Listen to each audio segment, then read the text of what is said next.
नमस्कार विद्यार्थियों, मैं आज आपके लिए सूची पर्यावरण पाठ जो आपका पहला पाठ है, इस पाठ के प्रश्न उत्तर लेकर के आया हूँ। आप ध्यान से सुने, अपने नोटबुक में करें और इनको याद करें। पहला प्रश्न है, कवि ही किमर्थम प्रकृते शरणम इच्छति।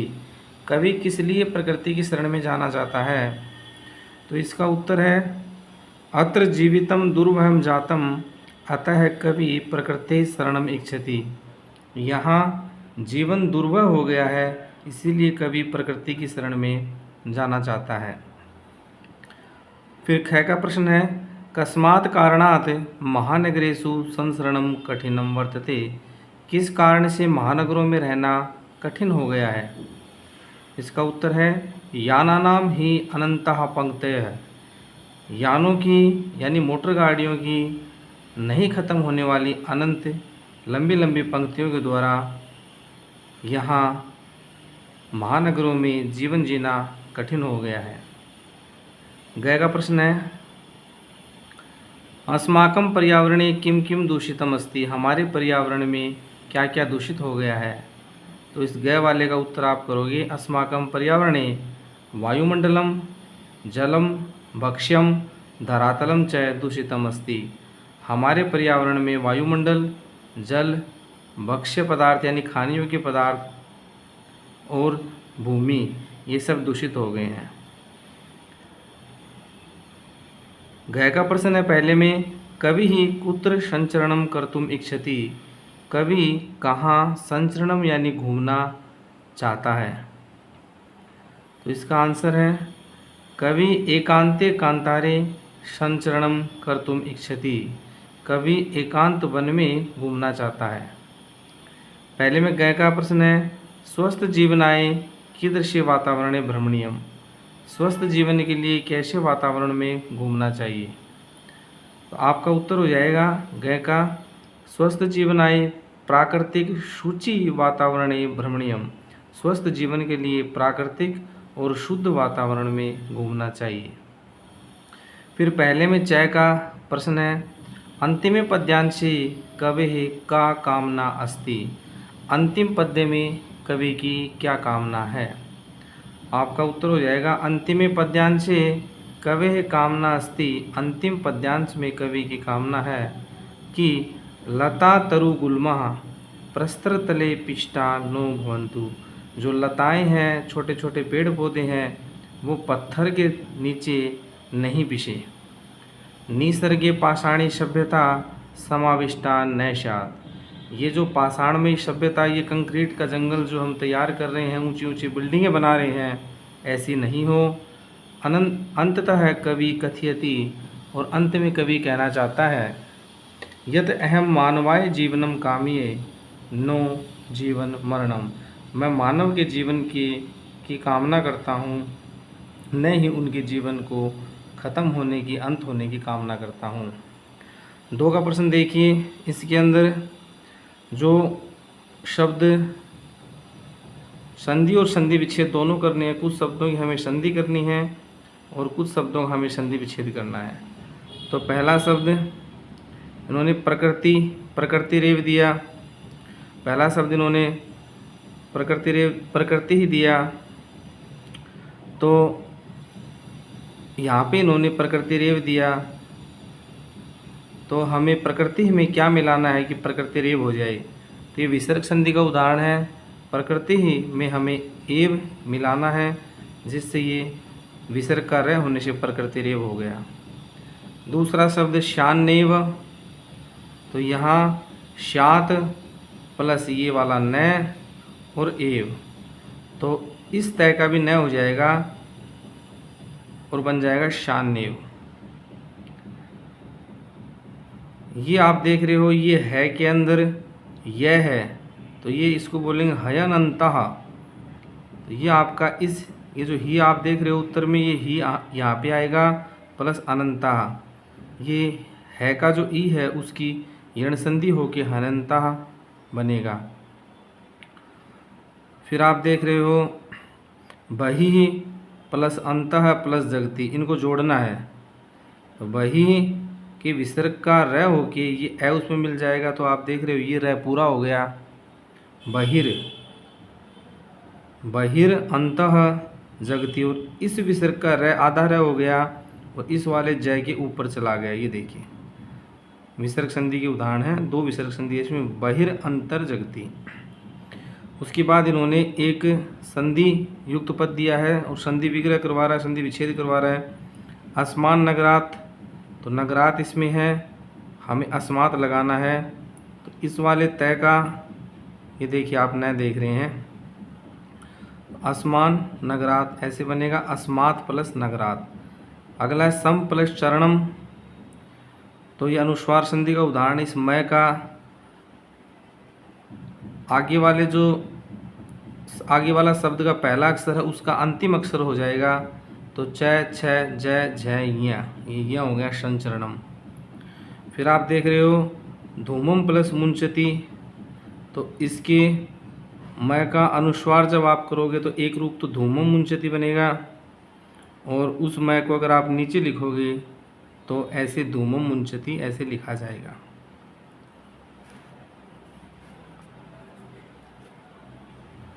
तीन का प्रश्न, अधोलिखितानाम अव्ययानाम सहायतया रिक्त स्थानानि पूरयत, निम्नलिखित अव्ययों की सहायता से रिक्त स्थान भरें। ये इन्होंने अव्यय दिया है, यहाँ हमें जिस पंक्ति में जो अव्यय जच रहा है, समुचित रूप से बैठ रहा है, वो हम लगाएंगे। इदानीम वायुमंडलम, इस समय वायुमंडल प्रदूषितम अस्ति, तो भृशम यानी अधिक प्रदूषित हो गया है।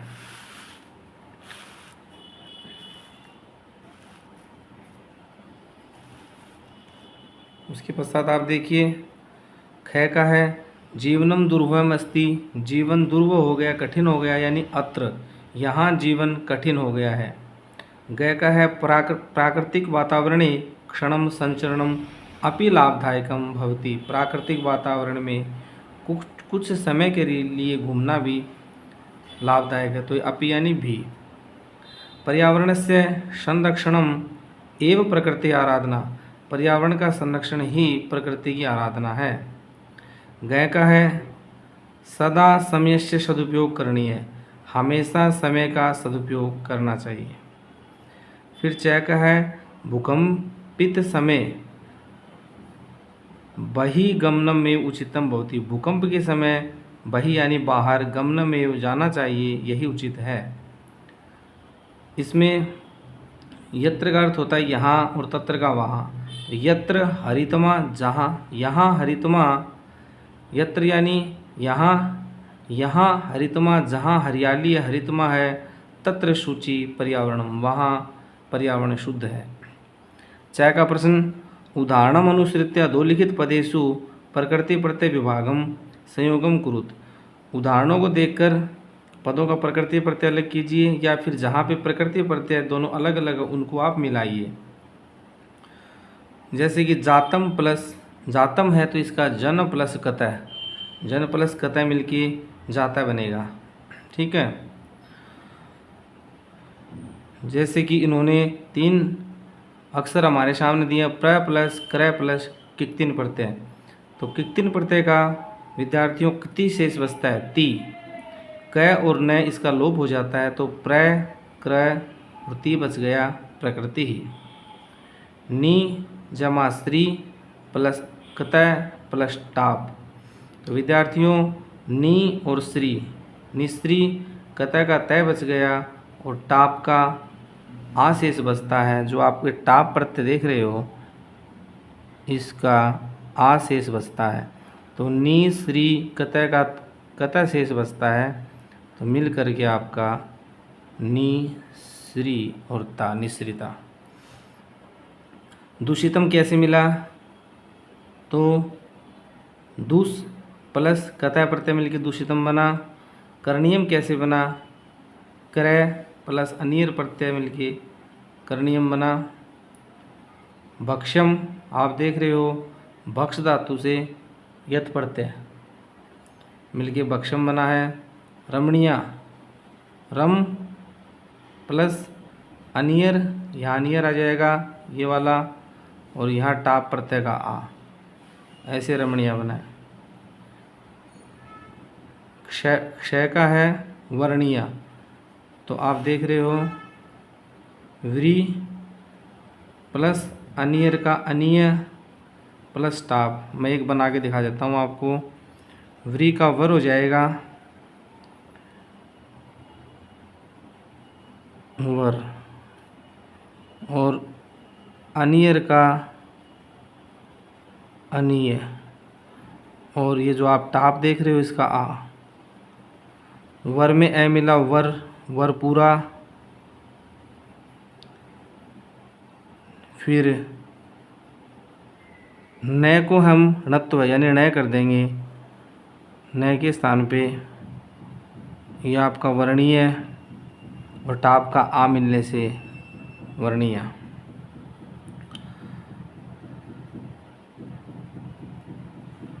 पिस प्लस पिष्टा कैसे बना? पिस प्लस कतय प्रत्यय मिलने से पिष्टा शब्द बना। कतय का तय मिल गया, पिष्टः, टाप का आगम हो गया पिष्टा। 5 का प्रश्न है सलीलम अधोलिखितानाम पदानाम पर्याय पद लिखत। इनके पर्यायवाची आपको लिखने हैं।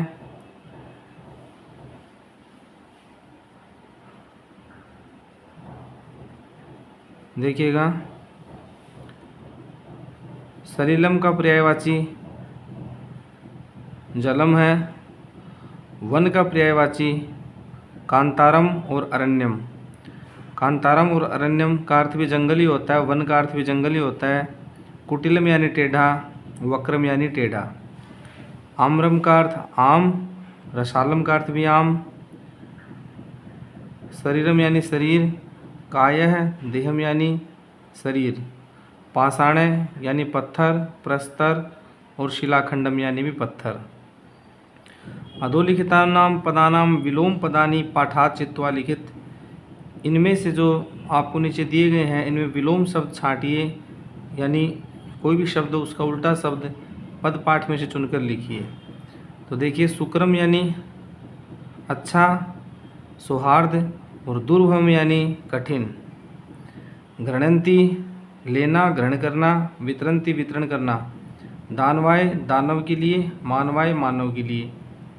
दूषितम यानी दूषित हो गया है, और निर्मलम यानी बिना मल का। निर्मलम यानी बिना मल का, दूषितम यानी दूषित, दूषितम का निर्मलम, निर्मलम का दूषितम। और शांता यानी जो शांत हो, और अनंतः जो अनंत हो, जिसमें कोई शांति नहीं हो। 6 का प्रश्न है उदाहरणम अनुसृत्य पाठात चित्वा च समस्त पदानि समास नाम च लिखित। उदाहरण का अनुसरण करके और पाठ के चुनकर समस्त पद और समास का नाम लिखिए। ये समास के उदाहरण हैं, मैं आपको बताता हूँ। मलेन सहितम सैमलम, इनको मलेन सहितम को जोड़ने से सैमलम बना, इसमें अव्ययीभाव समास है। ठीक है, अगला देखते हैं हरिता च ये तरवह तेषाम।